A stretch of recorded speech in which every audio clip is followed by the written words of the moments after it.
Hi, I'm Todd Wente, and this is the Daily 180. 180 seconds of motivation and inspiration intended to help you take action and improve your life. This is episode 219 of the Daily 180, and today I want to talk about something that I have benefited from greatly, and that is the idea of taking a second glance.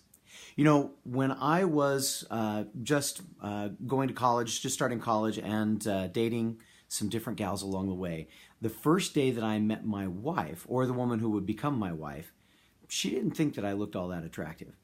And quite frankly, I probably didn't. I had a little bit of growth on my beard. I had a little bit of growth on my hair to the point that I could almost pull it into a ponytail. Almost pull it into a ponytail, but not quite. I was wearing an oversized tie-dyed t-shirt. I was wearing white sweats that were so long. How long were they? They were so long that I was standing on the bottoms of them with my heels. Pair of moccasins, my John Lennon glasses. Yeah, I'm not sure that I looked like a catch whatsoever. But the second time I saw her, I was wearing a suit. I'd put my contacts in. I'd gotten a haircut. I got myself cleaned up. And she didn't even recognize me. But she gave me a second look. You know, a lot of times in our lives, the things that we see at first glance, we don't necessarily recognize the good in them the way that maybe it exists.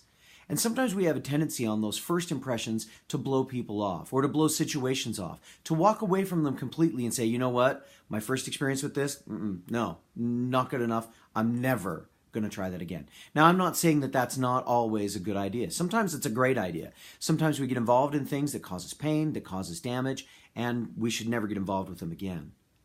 But other times, it's worth it to give a second look, to take time. Give it a different perspective. Give yourself a little bit of time. Sometimes what we see in something or in someone is really a reflection of how we feel at the time, not necessarily a picture of who they are. Now, am I saying all of this because I'm encouraging you to go out and take a second look at all of the things that may have hurt you in the past? Absolutely not. If something is hurting you, well, that's probably an indication that you should stay away. But if you're looking at something and a lot of people are giving you information that says, you ought to try this, you ought to try this, you ought to try this, or if everybody else is having tremendously good experiences with that and you haven't, maybe give it a second glance. My name is Todd Wente. This has been the Daily 180. If you like what we're doing here, give us a thumbs up, give us a share. We'd love to have you subscribe to the channel. In the meantime, go forth and conquer. We'll see you next time.